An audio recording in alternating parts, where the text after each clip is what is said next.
Thẩm Nghiễn Tâm là tuổi chó sao? Sau này hãy an phận chút, bằng không ta có thể giết nàng bất cứ lúc nào.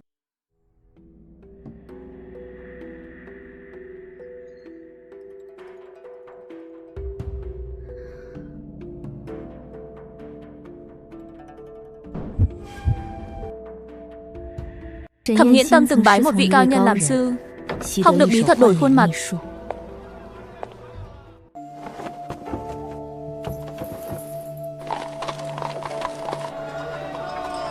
Trà Hiên Lâu.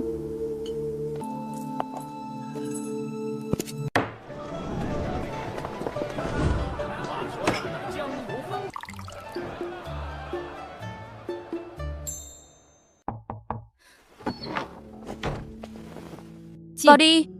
Tô công tử, không, Tô cô nương, chuyện trước đây đã đắc tội nhiều. Tà Kinh Vũ, gan người lớn thật đấy.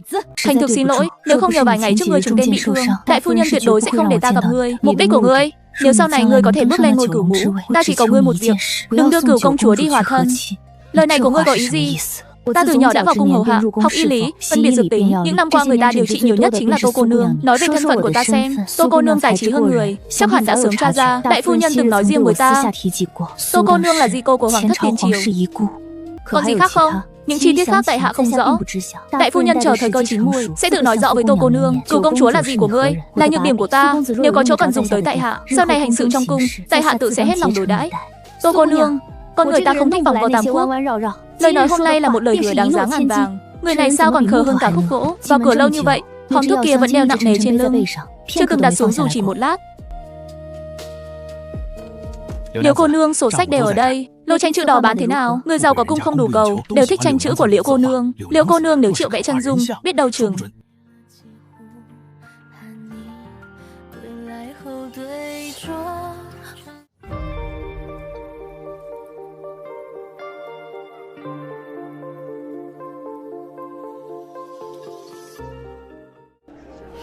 Mùi hương này thật quen.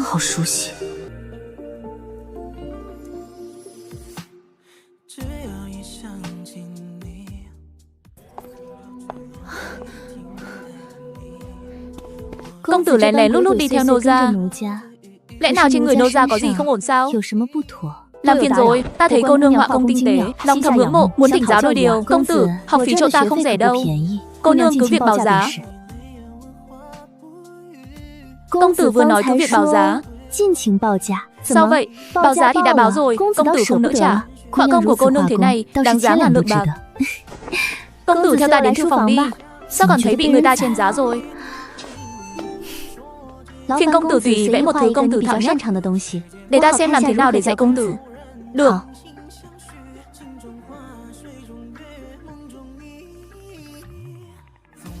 Đây là vẽ củ khoai tây thành tinh, mọc thêm chân với tay sao? Thế nào? Bức vẽ này của công tử khéo như vực, có nét ngây thơ hồn nhiên, rất hiếm có. Vẽ tranh không cầu giống hình thực tế, nhưng cầu lấy thần thái. Công tử đã có được nét mộc mạc này, chỉ cần tiết chế chút lực bút.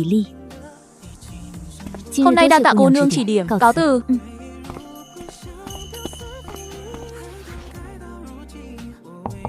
Vào đi, vị công tử đó lén lén lút lút. Sao người không bắt trói hắn lại? Không sao, ta ra ngoài xem thử. Bức tranh trên bàn có cần vứt đi không? Vứt đi. Bỏ đi.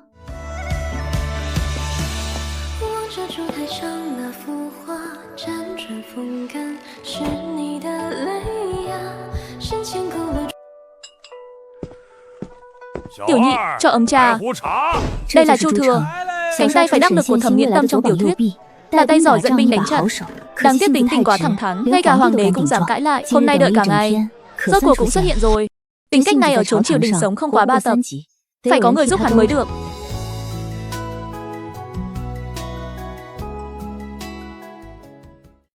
Thanh đao này là đồ cũ của Định Bắc Quân sao? Sao ngươi nhận ra được? Ta từng thấy trong sách ghi chép, Bắc cảnh gió tuyết khắc nghiệt. Trên chuôi đao của Định Bắc Quân thường có một loại tỏa vân khấu độc nhất. Kiểu thắt này giúp tránh trượt tay, người ngoài không làm theo được.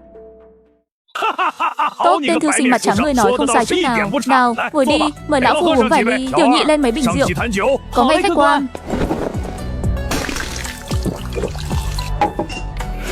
Tiểu tử ngươi còn biết gì khác nữa? Tướng quân không cần hỏi thêm, ta chẳng qua chỉ đọc vài quyển binh thư, xem qua vài tấm bản đồ, rồi tình cờ biết chút chuyện ở Bắc Cảnh mà thôi. Tướng quân ta không gánh nổi đâu, ta chẳng qua chỉ là một lão già. Tướng quân cũng tốt, lão già cũng được, đều là cách người ngoài gọi. Người từng ở Bắc Cảnh, khi trở về kinh thành này, ít nhiều cũng không quen thủy thủ. Không quen thủy thủ, nói hay lắm, chính là không quen thủy thủ. Lão phu đã chiến đấu cả đời, đến cùng cũng không học được cách nói năng úp mở với người ta. Không nói chuyện này nữa, lão phu hôm nay chỉ ra ngoài uống nước rượu, không ngờ lại gặp được người trẻ tuổi thú vị thế này. Nào uống. Hôm nay trò chuyện thật sảng khoái. Người trẻ tuổi này, lần sau lại tiếp tục uống với lão phu nhé. Chu đại ca, lần sau ta lại uống tiếp với huynh. Vậy ta về trước đây.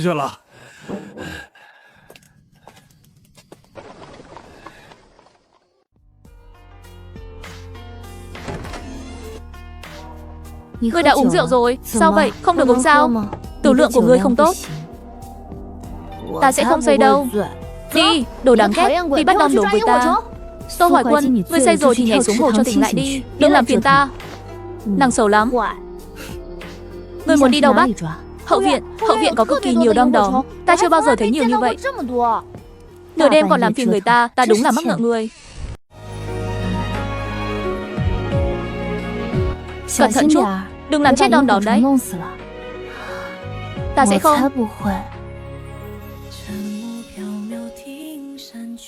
Đứng còn đứng không vững, còn nói không say.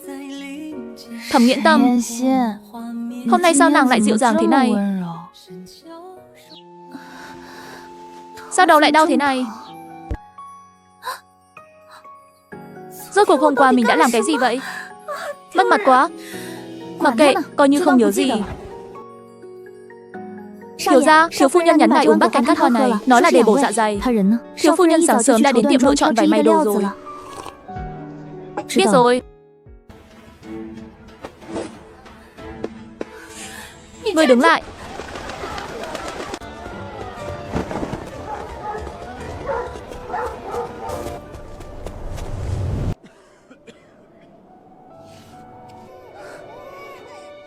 Dưới chân thiên tử này lại có nơi như vậy.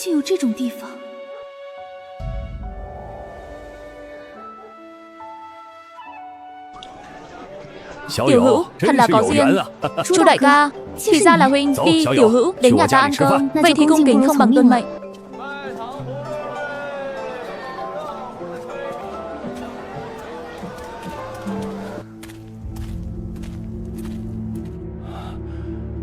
Tô công tử, mời.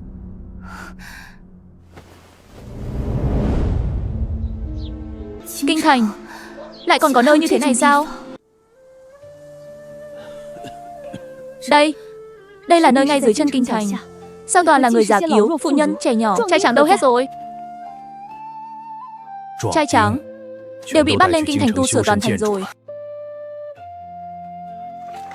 Trong làng chỉ toàn phụ nhân, trẻ nhỏ, lẽ nào không ai quản sao? Quản chứ. Mỗi ngày đều giống như cho gà cho vịt, ném chút đồ vào, nhưng bấy nhiêu sao đủ cho họ sống. Nơi này không phải làng mạc, mà là nguồn lao động giá rẻ do giới quyền quý kinh thành ngầm dựng nên. Bốn phương thôn gia, hệ thấy là bắt. Trai tráng đi xây dựng đến chết, cả gia đình bị áp giải tới. Nữ tử giặt rũ, coi lăng, mãi không có ngày về. Người già yếu và trẻ em là lứa lao động tiếp theo. Sát bên ngoài bức tường không phải quan đạo, mà là khu săn bắn, trồng đầu võ, kín kẽ không lọt gió. Tô Tiểu Hữu, theo ta vào nhà ngồi nào. Được. Sao nàng ấy lại ở đây? Phu quân. Nương tử, sao nàng lại ở chỗ này? Hôm nay ta ra ngoài định mua sấp vải, không ngờ giữa đường gặp đứa trẻ bị đau bụng. Nó cầu xin ta đưa về đây. Vậy ta với phu nhân thật là có duyên thật. Vị này là Tô phu nhân. Tại hạ cùng Tô Tiểu Hữu tâm đầu ý hợp, là bằng hữu tốt. Phu nhân cứ gọi ta một tiếng Chu đại ca là được. Chào Chu đại ca. Tốt tốt tốt. Tô Tiểu Hữu và Tô phu nhân nhìn qua đều là người nhân hậu. Nếu không chê, mời ghé nhà ta ngồi chơi. Chu đại ca không cần khách khí như vậy. Được. Tô Tiểu Hữu, đệ và Tô phu nhân cứ ngồi một lát, ta đi làm vài món. Làm phiền Chu đại ca rồi. Thầm tỷ tỷ, nàng, ta lại bị một đứa trẻ 18 tuổi trêu chọc sao? Ở kiếp trước ta còn lớn hơn nàng ấy 12 tuổi.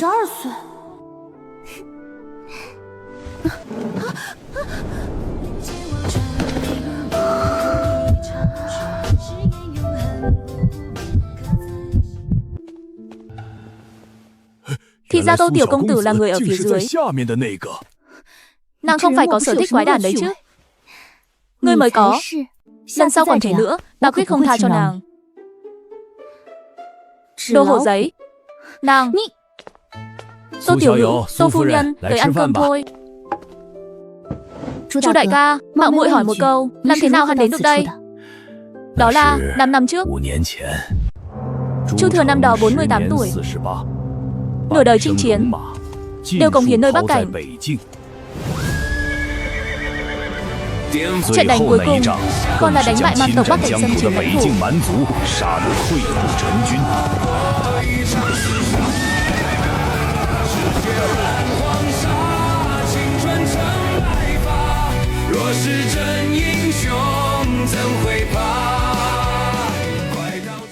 Chu tướng quân muốn thưởng gì? Thần không có gì khác. Bảo gia vệ quốc, bảo vệ bách tính vẹn toàn, vốn là bổn phận của thần. Thánh thượng anh minh.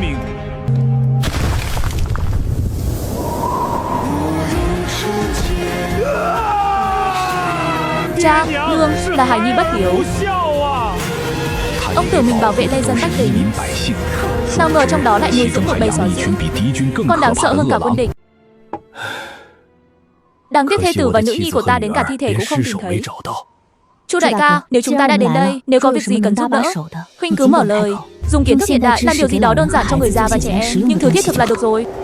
Đồ vật quá giá trị, chỉ sợ vừa đưa ra đã bị kẻ khác cướp mất. Quả nhiên chỉ giữ lại lương thực đủ cứu mạng cho bọn trẻ. Sau này khi lương thực đến, trực tiếp nấu thành một nồi, mỗi người một bát, tuyệt đối công bằng. Bất luận là ai cũng không được uống thêm.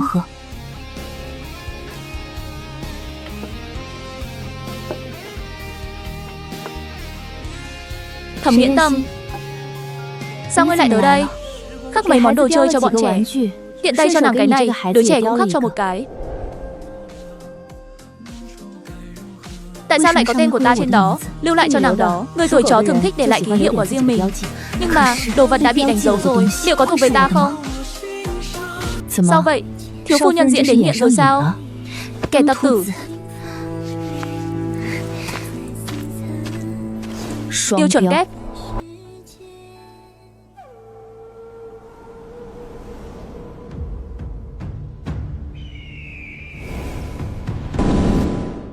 Mọi việc đã sẵn sàng.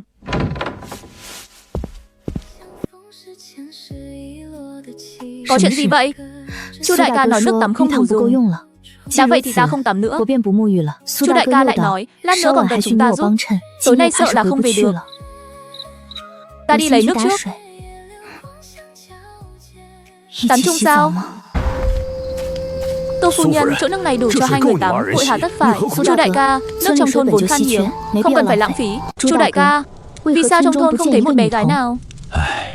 Đám quan phủ đó cho rằng bé gái vô dụng, bèn vứt bên đường, mặc cho tự sinh tự diệt. Súc sinh, mỗi người bị bắt đến đây, còn bị dùng sắt nung in dấu lên người, khiến họ tự thấy mình khác biệt với người ngoài. Quan gia không để ý đến dân, bách tính chỉ có nước chịu tai ương. Chính là đạo lý này. Tô phu nhân, trời đêm gió lạnh, muội mau về phòng trước đi. Lát nữa ta sẽ mang nước đến. Làm phiền Chu đại ca rồi.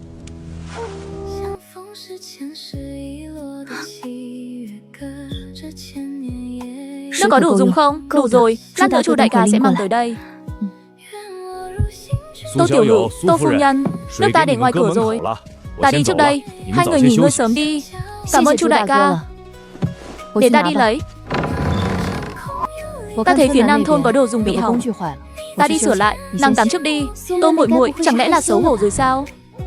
Thẩm Nghiễn Tâm, ta thấy dạo này nàng thoải mái quá rồi đấy. Vậy ngươi muốn thế nào? Nàng nghĩ sao? Để tỷ tỷ dạy.